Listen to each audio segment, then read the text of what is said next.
Hey, welcome to Watchmen Waiting on the Lord. Today is March 14th, 2023. This is a response video to the Jesus joke on channel 10. So I took a few days to write this up, but before I get to that, I want to say quickly that if you confess with your mouth that Jesus Christ is Lord, and you believe in your own heart that he came here for us, he died for us, and then on the third day he came back, he rose again to save us, and he was the once and for all. He was the once and for all, putting away the old sacrificial system. Then you're saved.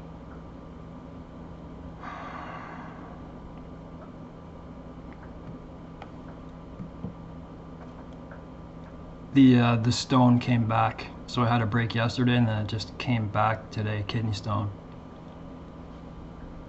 So remember this the next time you make a joke about Jesus Christ. I could make jokes back, but that's for kids. On daytime TV, so this is daytime TV, where children can see. And this is just completely irresponsible of a network like that. So I wrote something up. You'll see. I just saw something. Yeah, I'm gonna attach in the description box. This is the response from, I don't know, Orthodox Christians. If this was a joke about Muhammad, or especially Muhammad, people would die. That's just the way it is. And you know what? When there's an attack on Christianity, you know why there's so many? You know why people can do that and they can get away with it? Because we are told to do nothing. Vengeance is God's alone. Vengeance is God's alone. But does that mean that, you know, if there's like a world war or something like that, or someone's, you know, trying to wrestle you to the ground, trying to beat you up, trying to rob you, not defend yourself? Absolutely not. Are there times that we should fight back? Yes, absolutely. And the only time a system, like a whole system with this woke agenda, gets rattled, or a government, is what would happen if 10,000 Christians got up and had a massive rally and they were very angry, right? And so you don't see that. So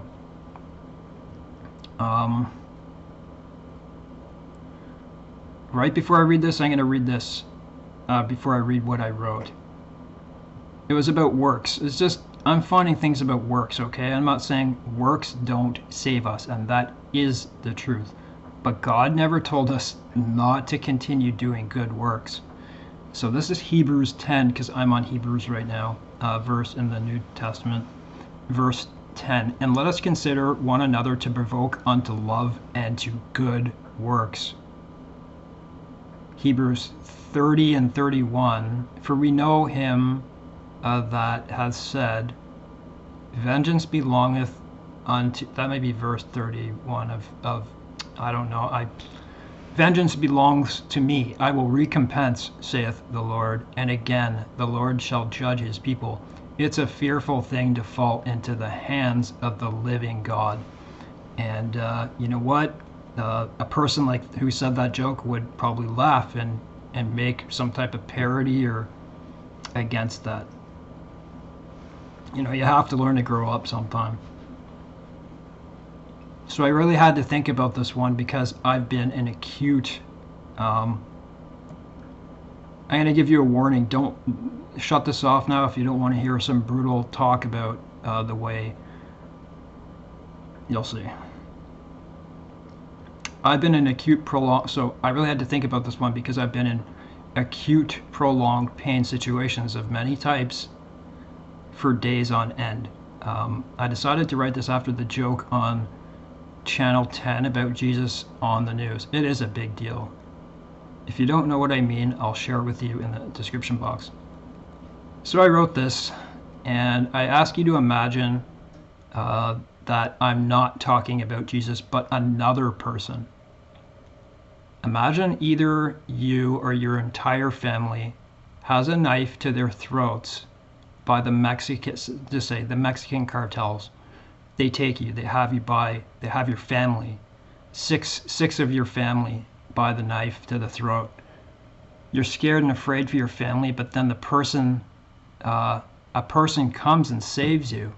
He draws a line on the ground. I know there are in and outs of Jesus, and you get your family back. How thankful would you be for not having your loved ones murdered right there? Now imagine the cartel grabbed that person because he switched himself for a ransom. What if it was any stranger who did that for you? You wouldn't be laughing at that point, would you? After you kiss and hug your family members, the cartel grabs the person who saved your family. You'd be like, what? They start swearing at him, and they start calling him names, but he doesn't say anything. Then a gang member hits him with the butt end of his rifle and splits open the skin of his eyebrow. Blood drips down his face, but they throw a towel over his face and start punching him. They mock him while the towel starts to soak with the blood running down his face. When they remove the towel, he's so dizzy and lightheaded. A massive migraine sets in from being hit repeatedly to the head, and the blood from the cut keeps getting in his eye and blinding him. He can't see when he's gonna get hit, and they're laughing at him. So, when I searched what I've written here and what Jesus Christ suffered on the cross, when you see Mel Gibson's Passion for the Christ, that isn't they didn't make that worse than it was. It was probably actually a lot worse than you saw. That's Mel Gibson did that on purpose because that's the way it was. I read an article just yesterday. At that point, you'd be terrified and crying for that person who saved your family, and now he's being tortured. Imagine you're watching all this. Next, cartel members take him for fun to a mock trial where he's accused of doing things he never did, and they scream, "Let's crucify him." At that point, how do you think that person would feel that their family was saved and they're seeing all this? I'm describing this not as Jesus, but if anyone was in that place other than Jesus, it would look quite different. Before they even get to crucify him, they decide to scourge him with a whip that has glass and metal shards, so when it hits, it embeds in the skin, and the only way to get the whip back is by pulling it out with tissue and skin attached to it. You watch him rip his clothes off in shame. Someone takes your clothes off, it's going to be pretty shameful, right? Next, they tie him to a pole so he can't move. Both his hands like this around the pole. And that picture I have on the front there, I could have chosen a much worse photo. All this for saving your family. Pardon me a sec.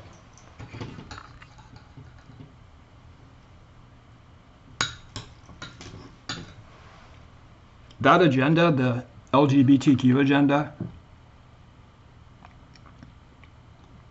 when they wanted fairness, we gave them fairness. I have nothing against anyone who is gay, trans, and any of those things. But you give them an inch and they take a mile. There's no winning, man. After the first strike, a pain so searing, tearing, and shocking hits that person's nervous system. Not only the speed of the whip itself, but the metal and glass sinking into the soft skin and even managing to hit the spinal bones, causing small fractures and pieces of bone into the skin. Do I know that happened? It had to have happened, and I'll tell you why. Inside, he's begging for God to stop the pain and just let him die. When the cartel members pull back on the whip, the skin tears in 20 places at once with flesh and blood pouring down his back. The bleeding is profuse and cannot be contained. 15, it's probably more, nickel-sized holes now dot his back, like big pock marks, holes. Just that one hit is enough to make you remember for the rest of your life. It's not just a hit by a whip. It's a hit by a whip of glass and metal shards and ball bearings. So an ordinary whip is bad enough, less glass and metal shards. But that was just the first hit. There's 38 more to come. And each time the shock is so draining on the central nervous system to cause immediate unconsciousness. But as we know, there was no unconsciousness. At that point, a normal person would be screaming in pain for help and crying profusely, or probably couldn't cry, it would be so bad, or in shock. By the time it's over, there's so much blood on the ground that you could slip on it like ice in the winter. Any clothes left on the body are soaked crimson red. His back is torn open and pockmarked with almost no spaces in between the openings. And he's got not so much as a Tylenol. Just the simple breeze would cause a ripping sensation to electrify his body. Would there be a sensation of rest when the scourge is done?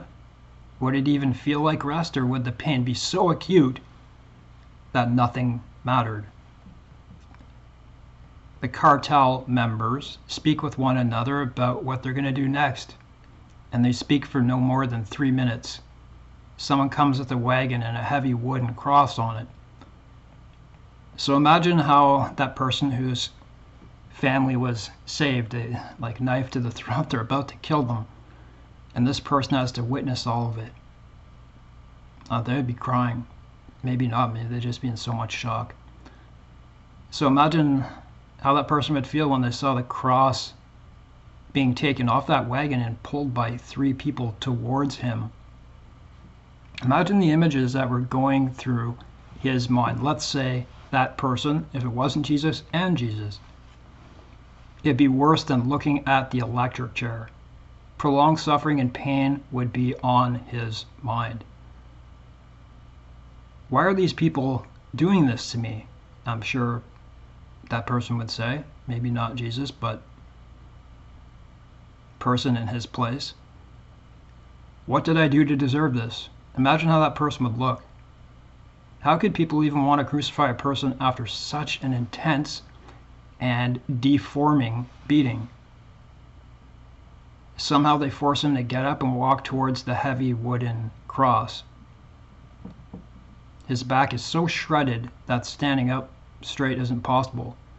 People who are whipped and scourged have bent over postures afterwards because the flesh grows back unevenly. The amount of water loss would imagine how much water you would lose in that. All of this would cause most people to pass out. He would be acutely thirsty and dehydrated. Water loss would cause like permanent Charlie horses the entire time.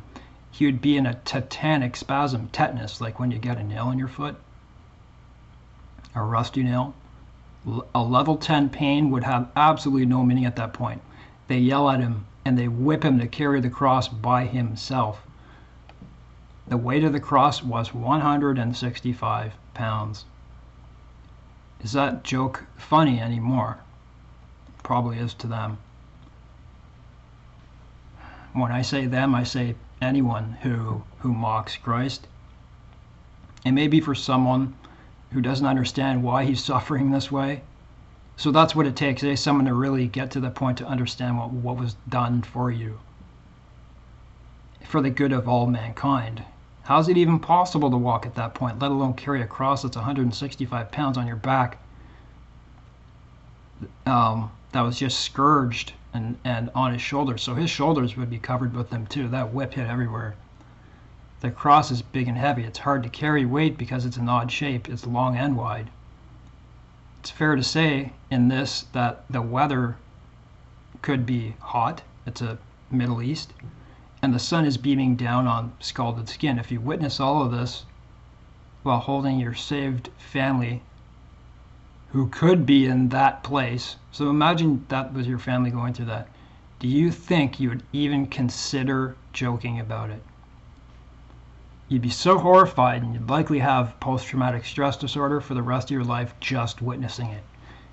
The angels, the day Jesus was tortured, likely wanted to destroy us forever. So Jesus had the ability to call on a legion of angels. What a hero that person would be, and Jesus, of course, so I'm going in between both.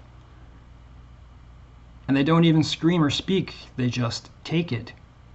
Dehydration, blood nonstop, and sweat pouring and dripping constantly. I had surgery on my abdomen 15 years ago, and they cut me from stem to stern. The heavy metal staples they used, that's one reason I can identify with Jesus in pain. Not that's not what I'm saying, but I've known very painful situations. The heavy metal staples, they were tearing the flesh, and it really hurt.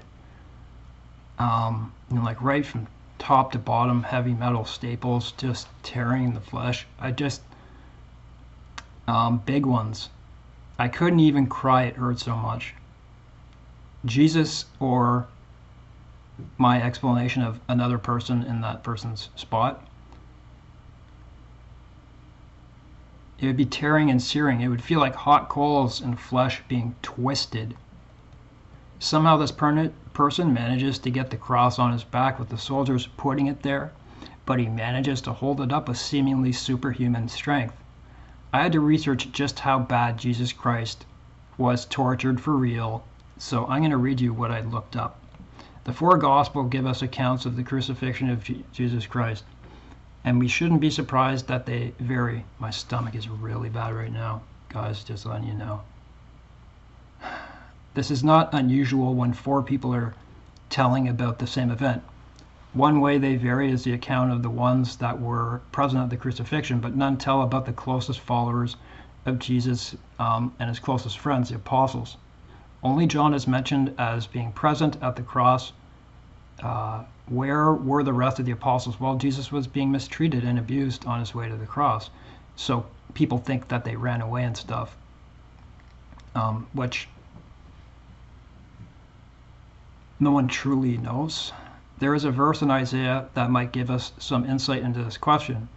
We have always gone to Isaiah 53 to read about the prophecy of Jesus, and that's a great one. Go read Isaiah 53. If you want to know, that chapter tells you like 600 years before Jesus even came. Look at that chapter and wonder if Jesus is real. 600 years beforehand, that was written, before Jesus came. There is a verse in chapter 52 of Isaiah that we might have overlooked. It tells us a lot. The way King James Version translated this verse might be part of the issue. It uses words that we don't use anymore, and this is probably why the meaning of the verse has been overlooked. Here it is, Isaiah 52:14. Give me a second, okay?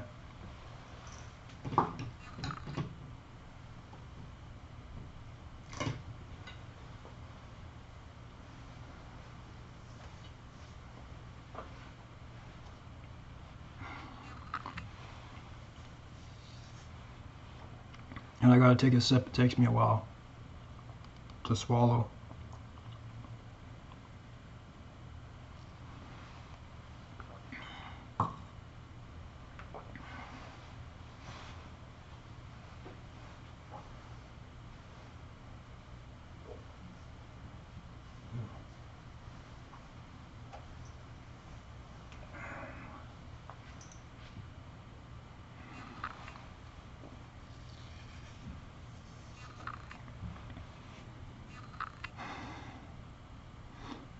Isaiah 52:14. As many were astonied at thee, I don't know if that's astonished, his visage was so marred, more than any man, and his form more than the sons of men.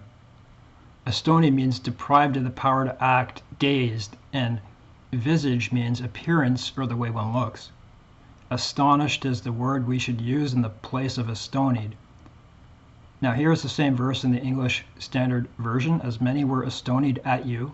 His appearance was so marred, beyond human resemblance, and his form beyond that of the children of mankind. That gives us more insight into Jesus' appearance as he went to the cross. Now, look at even more insight as we examine the net translation, NET.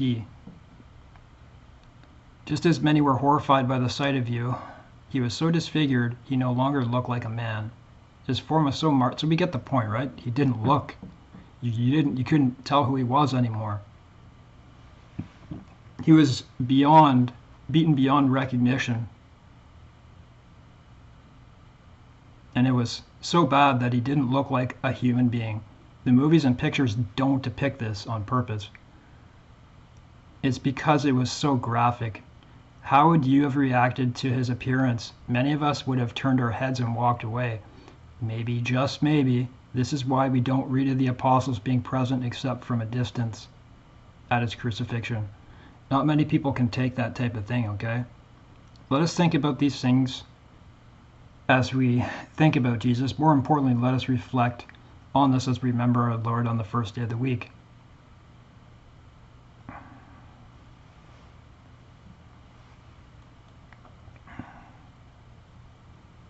So this is a continuation. A man you can no longer recognize now has to carry a cross. Calvary is now, I looked it up, 600 meters away. That's more than half a kilometer. That's pretty far.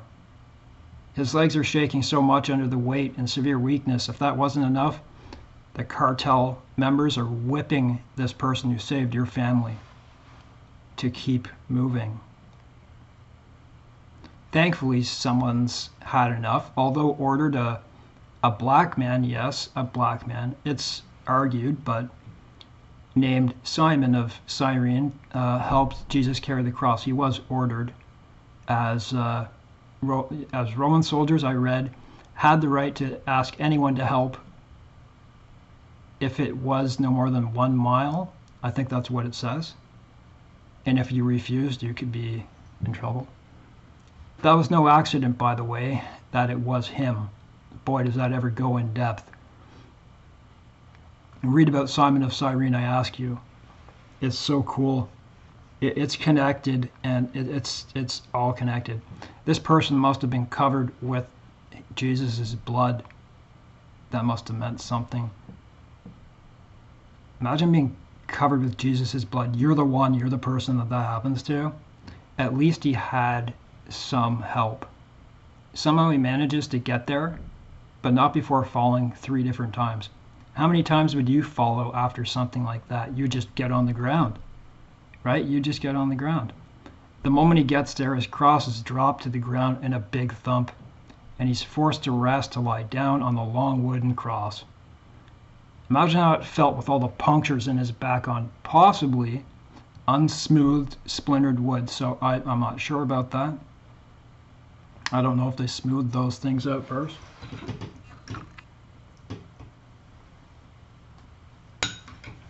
I'm sure there is an answer to that. If each time he's whipped, has 20 sharp edges of all those metal glass, 39 times 20, let's say 40 times 20, is 800 possible holes in his back. Believe me, they mostly didn't miss. 800. 800. Next, they stretch out his arms and his back. Right? So he's lying, and they stretch him out like this. It would cause immediate pressure on his back against the wood. The only good feeling he would have is being weightless, because now he's on his back after all that. But that's not what he would be thinking probably. The pain would be so bad that every thought process would be like a super on steroids ADHD. I know because I recall not being able to think at all with my own acute pain experience. If that wasn't hell on earth, with his back pressed on wood with 50 or more open wound tears. So I say 50, like it's got to be more than that. 2 men on each side, and I think it might have been, I'm not sure, I think it was. Grab an arm. So let's just get into this is Jesus Christ now. And forcefully tie a rope to the cross, on the cross beams. He must be wondering what the hell they're doing. But then, not a nail at that, but a giant spike, or just a spike, is in both of the men's hands. I don't even know at that point if he would recognize what's about to happen. The spike is put in the center of his palm to mark it, and the mallet is driven into the spike, head at full force. You know what? I've seen different things. It could have been his wrist. It wasn't the hands. It was really the wrist that they put it through, because that's where the strength was. I don't claim to really know. All I know is they put a nail right through, and both would be pretty horrific. How can you compare that? Have you ever hit your funny bone on your elbow and had the weird kind of shock that makes you feel sick? Surely some of you hearing this have cut yourself by mistake and needed stitches, or even suffer with acute pain chronically. So I don't have severe chronic pain. I have acute chronic pain chronically. There's really no name for it except subpar pain. The pain of a spike or nail, which I have, so I've had a nail go through once all the way through and once partly through. Slowly hammered in. It would be slowly hammered in, because they do it once and it, like takes a bunch of times to get through. It'd be a mixture of bone crushing, breaking, and a tearing through the flesh, and the shock of a searing pain would drive anyone to scream on the spot. I don't know if he did. I'm sure Jesus did, but he didn't say anything. I can't pretend anymore that it's not the Lord I said that. By now the cross itself would be slowly dripping, so there'd be so much blood dripping on the ground. Can you imagine how much blood he lost? Being our Lord, I guess his only ally at that point is knowing what he's doing and why. For us, through our stupidity and unbelief, that's the price. Adam's sin. Eve's, but then Adam's. What I can't describe properly besides that pain is the fact God poured out his wrath also. It's not just pain, guys. It's not just pain. He poured out wrath on his son. How about that innocent joke now? Imagine the feeling of every single sin under the sun in that state of all that physical pain at once. So what would Jesus would feel like a rapist, like he raped someone, like he's being convicted of that, murdering someone, your own family members, sacrificing a child, having sex in the strangest ways, and stealing. Jesus felt all of that with this pain. If you were nearby, you'd be in shock. So I read something yesterday that, so it was about, John was there and Mary was there.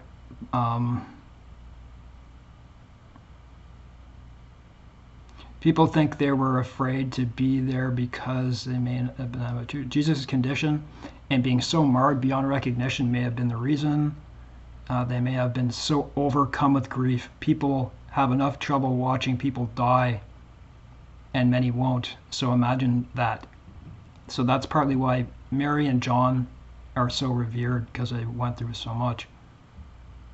Then the soldiers would take ropes and pull the cross into its hole. And when it stood upright, like in the movie, suddenly it would sink into the ground quick into that hole with a big thump in the flesh in his back, and the flesh in his hands, and the bone from the nails being tied and hammered in would be so pressurized with weight bearing, life would be past intolerable. Like, kill me now. Take me now, Father. That's not a feeling that you can ever get used to. From what I read, it was amazing. He spoke it all because his arms were forced outward. So his ribs, his diaphragm was up like that after all that. And the lung capacity and breathing would be so difficult after being like that. He would be rapidly respirating. The feet would be no different. I didn't even mention the feet because it's just too much. As far as the pain, there's no room to writhe from the pain because you're nailed in place. You can just go a little bit back and forth like that with your knees. The rest of that time is spent in horror and feeling every one of our filthy sins. There's a reason Jesus loves us, because he knows our weaknesses in the flesh. I have nothing against anyone if they're gay, trans, but unfortunately, God says it's a sin. It's a sin in the Old and it's a sin in the New Testament. But of course, this joke from Channel 10 came from the LGBTQ community. And you know what? I think it was when that person walked into that studio, whenever that person is, like, they have that at the ready. That's what I think. I don't think that came out of smartness. That's not what I think. I think they had it at the ready. That's just my opinion. When I saw it for the first time, I did laugh for a second because that's just, I have a dark sense of humor, but then it hit me. This agenda won't survive the burning elements of fire sent to test out every one of us. Only the good will be left behind and the faithful. The worst part of this all is that someone would make a further joke to this because they know not what they do. So I'm going to read something in a sec, pardon me.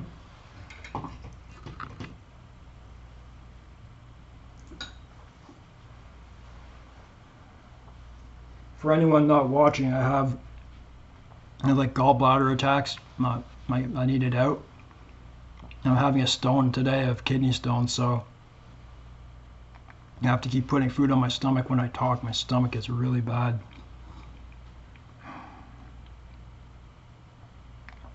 Part of the reason I make this is because I know what pain is. I have a lot to say about it. So the worst part about this is that someone would make a joke about this anyways. Ezekiel 12, so I'm reading Ezekiel now. I'm rather listening to it on audio Bible. Ezekiel 12. So this is, the Lord saith to the Son of Man, to Ezekiel, what is this proverb that the Lord is slow? The days are prolonged and every vision faileth. So that's what the people had been saying for so long. The Lord got so sick of hearing people say, like the Lord is slack and stuff like that. And the reality is that people can laugh and make jokes as much as they want, but this is not the right time to do it, seeing as how it's quite obvious Jesus is at the very doors. They don't know. These people are clowns.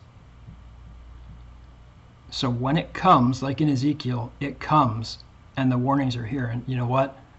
All of a sudden, bam. And then there's horror. And that's what they face, and that's what they don't see. That is just absolute horror. That's all I got for today, I think. Yeah, that's going at a lot of time there. And pray for everyone in this room that watches my videos, and have a good day. So I pray for everyone. After every video, I pray for everyone, especially those who ask for prayer. Thanks.